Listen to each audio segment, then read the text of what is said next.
చాలా కాలం తర్వాత మంచు మనోజ్ ప్రధాన పాత్రలో నటించిన భైరవం సినిమా ప్రేక్షకుల ముందుకు వచ్చింది. భారీ అంచనాల మధ్య విడుదలైన ఈ సినిమా మంచి రిజల్ట్ ను సొంతం చేసుకుంది. తమిళ సినిమా గరుడన్ సినిమాకు రీమేక్ గా భైరవం సినిమా విడుదలైంది. యాక్షన్ ఎంటర్టైనర్ గా తెరకెక్కిన ఈ సినిమా ప్రేక్షకులను ఆకట్టుకుంది. ఇక ఈ సినిమాలో మంచు మనోజ్ నటనకు మంచి మార్కులు పడ్డాయి.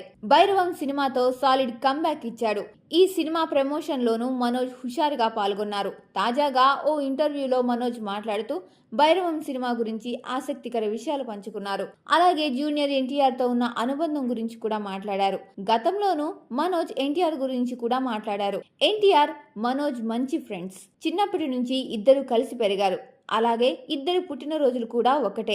చిన్నతనంలో జరిగిన ఓ సంఘటనను గుర్తు చేసుకున్నారు మనోజ్. తాను చేసిన వెధవ పని వల్ల ఎన్టీఆర్ బాగా ఏడ్చారని తెలిపారు.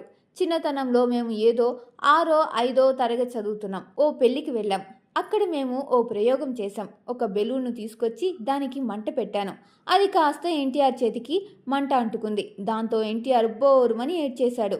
ఎన్టీఆర్ ఏడుపు చూసి మా అమ్మమ్మ వచ్చి చితక్ కొట్టేసింది. మా అమ్మమ్మ ఆదిలక్ష్మమ్మ. బిడ్డను చంపేశావా అంటూ తరిమి తరిమి కొట్టారంటూ చెప్పుకొచ్చారు మంచు మనోజ్. ఈ కామెంట్స్ ఇప్పుడు వైరల్ గా మారాయి.